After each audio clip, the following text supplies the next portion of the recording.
Hello बच्चों, कैसे हो? आप सबका स्वागत है मनीषा मैडम के यूट्यूब चैनल पर। इस चैनल पर हम आरबीएससी कक्षा 5 की हिंदी कवर कर रहे हैं। आज है हमारा पाठ नंबर 7, बालक का स्वप्न। बालक होते हैं बच्चे, बच्चे का सपना। किसी सेठ के यहाँ एक लड़का नौकरी करता था। एक रात्रि स्वप्न में वह चिल्ला उठा, ओहो मेरा भाग्य है। सेठ ने यह सुन बालक को जगाकर पूछा, अरे क्यों चिल्ला रहा था? वह लड़का कहने लगा, यूं ही, कोई खास बात नहीं। अगले दिन सेठ ने उस लड़के से स्वप्न की बात पुनः पूछी, पर वह टाल गया। उस दिन से वह बालक छिपकर पढ़ने लगा। एक दिन सेठ ने कहा, सुन रहे लड़के, आज या तो तू स्वप्न की बात बता दे या मेरे यहाँ काम करना बंद कर दे। लड़का चतुर था, होनहार था, उसने नौकरी छोड़ दी। उसने पढ़ाई चालू रखी। इसी बीच उसे गांव के जमींदार के यहाँ नौकरी मिल गई। एक दिन सेठ जमींदार के यहाँ कपड़े लेकर आया।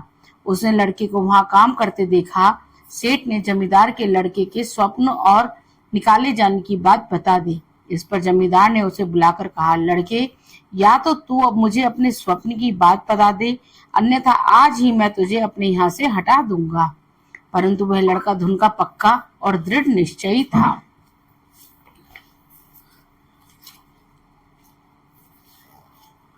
उसने कुछ न बताया और नौकरी से अलग हो गया।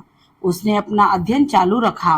वह किसी प्रकार अपनी सूझबूझ से राजा के यहाँ साधारण नौकर हो गया और फिर धीरे धीरे उन्नति करते करते एक दिन राजा का मंत्री बन गया। अकस्मात एक दिन वही जमींदार राजा के यहाँ आया। उसने उसे पहचान लिया और राजा से सारी बात कह सुनाई।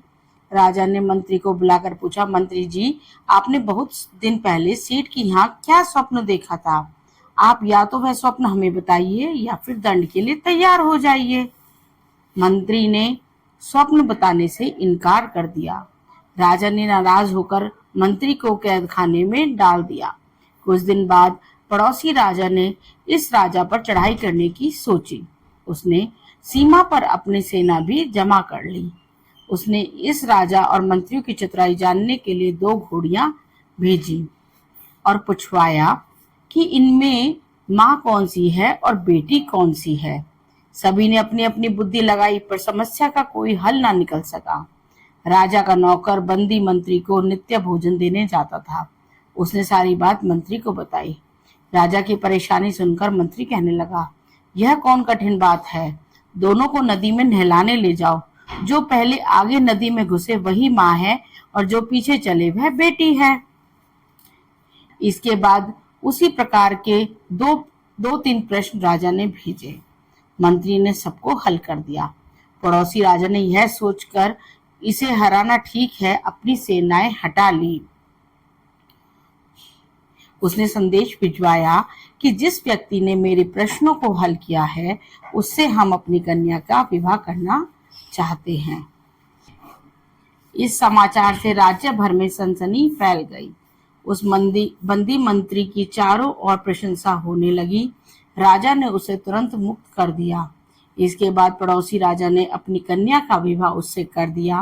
राजा ने मंत्री को अपना आधा राज्य भी दे दिया। इसके बाद इस राजा ने भी उसे बहुत सी चल और अचल संपत्ति भी दे दी। बेटा, चल अचल संपत्ति होती जमीन, जायदाद और धन। कुछ दिन बाद एक दिन प्रातः काल इस राजा ने दोनों राजाओं, जमींदार और सेठ सभी को अपने यहाँ आमंत्रित किया। जब वे सब यहाँ आमंत्रित हुए तो उस समय वह मंत्री राजा पलंग पर महल के विशाल एवं सुसज्जित कक्ष में लेटे थे और उनकी पत्नी उनके पास बैठी थी। इसके अतिरिक्त अन्य कई नौकर भी इनकी सेवा में जुटे थे। चारों व्यक्ति भी उसके आसपास बैठे थे। तब उस मंत्री राजा ने कहा, यही दृश्य जो आप लोग इस समय देख रहे हैं मैंने स्वप्न में देखा था और तभी मैं स्वप्न में चिल्लाया था, ओह ऐसा मेरा भाग्य है। मैंने तब यह बात आप लोग को बता दी होती तो आप में से कोई इसे पूरा ना होने देता। हो सकता था कि ईर्ष्या, लोभ और अपमान के वशीभूत आप मुझे मौत के घाट भी उतरवा देते। सच है, अपने मस्तिष्क में जो विचार आए उनकी व्यर्थ चर्चा न करते हुए उन्हें योजनाबद्ध तरीके से पूर्ण करने में जुट जाना चाहिए। कर्म, कठोरता, लगन और निष्ठा से कोई भी व्यक्ति महान बन सकता है। तो बेटा ये थी हमारी कहानी। अब इस कहानी का सार,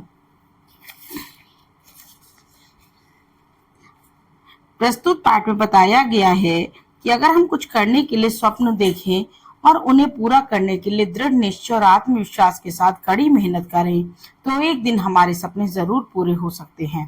कहानी में बताया गया है कि किस प्रकार एक छोटा बालक एक सेठ के यहाँ नौकरी करते हुए कुछ बनने का सपना देखता है। सेठ के यहाँ से नौकरी से निकाले जाने के बाद अपनी पढ़ाई जारी रखते हुए जमींदार की नौकरी करता है। वहां से भी निकाल दिए जाने के बाद वह राजा के यहाँ पहले साधारण नौकर और फिर मंत्री के रूप में कार्य करता है और इस तरह से वह मेहनत करते हुए अपने लक्ष्य को प्राप्त करता है। ये थी बेटा हमारी कहानी। आई होप आपको अच्छे से समझ आ गई होगी। अब करते हैं हम इसके शब्दार्थ। रात्रि, रात, स्वप्न, सपना, खास, विशेष, टालना, अस्वीकार करना, चतुर, होशियार, होनहार, उन्नतशील, जमींदार, बड़ा किसान, मुखिया, चालू, आरंभ, काम, कार्य, स्वप्न, सपना, निकाला जाना, हटाया जाना, अन्यथा, नहीं तो, धुन, लग्न, दृढ़, कठोर।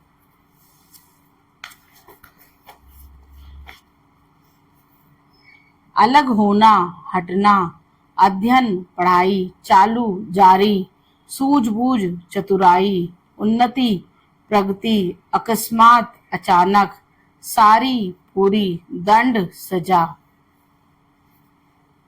इनकार, मनाही, नाराज, क्रोधित, कैदखाना, जेल या कारागार, चढ़ाई, आक्रमण, जमा, इकट्ठा, हल, उपाय, नित्य, रोज या प्रतिदिन।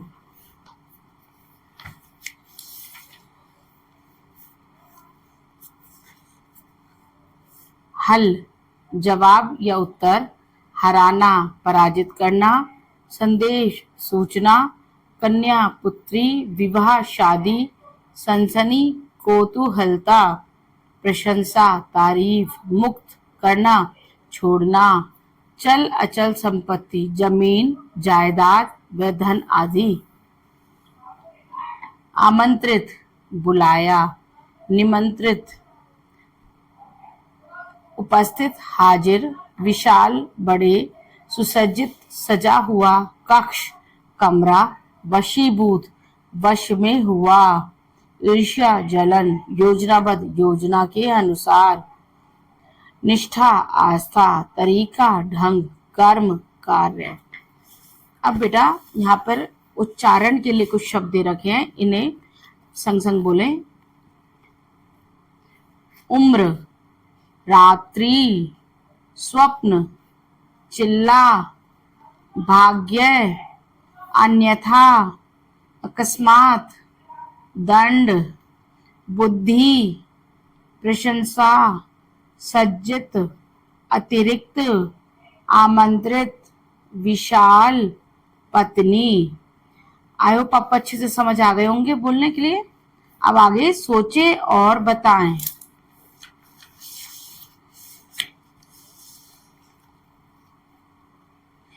राजा के प्रश्नों को किसने हल किया? राजा के प्रश्नों को बंदी मंत्री ने हल किया। सेठ ने पहली बार स्वप्न की बात बालक से कब पूछी? स्वप्न देखने के अगले दिन पहली बार सेठ ने बालक से स्वप्न की बात पूछी। राजा ने मंत्री से कितने प्रश्न पूछे? राजा ने मंत्री से 3 प्रश्न पूछे। स्वप्न का बालक पर क्या असर हुआ? स्वप्न देखने के बाद बालक दृढ़ निश्चयी होकर अपना लक्ष्य को पाने के लिए मेहनत करने लगा। लड़के का स्वभाव कैसा था?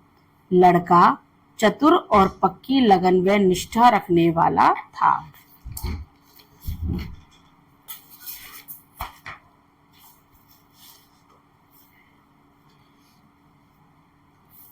जमींदार ने बालक से क्या कहा? जमींदार ने बालक से कहा, लड़के, या तो तू मुझे अपने स्वप्न की बात बता दे, अन्यथा आज ही मैं तुझे अपने यहाँ से हटा दूंगा। पड़ोसी राजा ने 2 घोड़ियों को क्यों भेजा? पड़ोसी राजा ने इस राजा और उसके मंत्रियों की चतुराई जानने के लिए 2 घोड़ियों को भेजा। राजा ने मंत्री को क्या धमकी दी? राजा ने मंत्री को धमकी दी कि या तो वह स्वप्न के बारे में उसे बताए या फिर दंड के लिए तैयार हो जाए। राजा मंत्री से अपनी कन्या का विवाह क्यों करना चाहता था? मंत्री की सूझबूझ और चतुराई से प्रभावित होकर राजा उससे अपनी कन्या का विवाह करना चाहता था। मंत्री को अपनी सूझबूझ और चतुराई का क्या लाभ हुआ? मंत्री की सूझबूझ और चतुराई से प्रभावित होकर पड़ोसी राजा ने अपनी कन्या का विवाह उससे कर दिया तथा अपना आधा राज्य भी उसे दे दिया। इस राजा से भी उसे बहुत सारी चल अचल संपत्ति प्राप्त हुई। मंत्री राजा ने स्वप्न में क्या दृश्य देखा था? मंत्री राजा ने स्वप्न में देखा था कि वह विशाल महल के सुसज्जित कक्ष में पलंग पर लेटा हुआ था। उसकी पत्नी उसके पास बैठी थी। कई नौकर उनकी सेवा में लगे हुए थे। लड़के ने स्वप्न की बात सबको कब बताई? लड़के ने राजा बनने के बाद सबको अपने स्वप्न की बात बताई, अर्थात सपना पूरा हो जाने के बाद ही उसने यह बताया।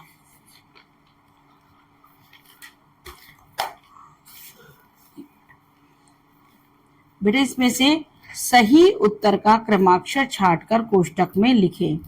सेठ ने उस लड़के से स्वप्न की बात पुनः पूछी पर वह टाल गया।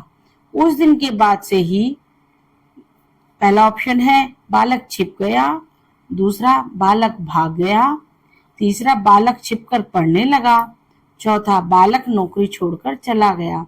तो बेटा इसका ग ऑप्शन है बालक छिपकर पढ़ने लगा। दूसरा है जमींदार ने बालक को बुलाकर क्या कहा? क नौकरी छोड़ने को, ख काम करने को, ग बाजार जाने को, या ढ स्वप्न की बात बताने को। तो जमींदार ने बालक को स्वप्न की बात बताने के लिए कहा था। तो बेटा इसमें आएगी ऑप्शन आपके घ। रिक्त स्थानों की पूर्ति करें। यहाँ पे आपको 4-5 ऑप्शन दे रखे बेटा, इन्हीं में से आपको भरना है।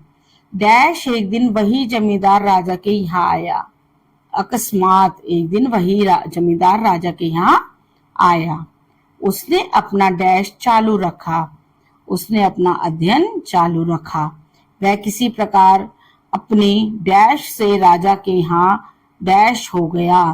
वह किसी प्रकार अपनी सूझबूझ से राजा के यहाँ साधारण नौकर हो गया। अब है बेटा इसमें भाषा की बात। इस प्रकार के शब्द सोचे और लिखे। देखो बेटा पहला ऑप्शन इन्होंने खुद दे रखा है सूझबूझ। इस तरह के हमें 4 वर्ड्स और लिखने हैं। तो मैंने लिखे हैं आसपास, तन मन, हंसना हंसाना, सुख दुख। इस तरह से आपको लिखनी है बेटा। अब है आपका यह भी करें। कहानी को संवाद में बदलकर अपनी कक्षा में मंचन कीजिए। बेटा इसमें आपको कहानी को याद करना होगा और फिर आपको कक्षा में नाटक के रूप में करना पड़ेगा। यदि ऐसा सपना आपको आया हो तो आप किसी को बताते या नहीं? नहीं तो क्यों? या आप खुद सोचिए बेटा कि अगर ऐसा आपको सपना आता तो शायद मेरे हिसाब से तो आप सबको बता देते। तो बेटा ये यहाँ पे आपको आई होप ये चैप्टर अच्छे से समझ आ गया होगा। आप अच्छे से इनको सब चैप्टर्स को लर्न करते जाएं और शायद आपने चैनल भी सब्सक्राइब कर लिया होगा और नोटिफिकेशन के लिए बेल को भी दबाएं। मिलते हैं नेक्स्ट वीडियो में। बाय बच्चों।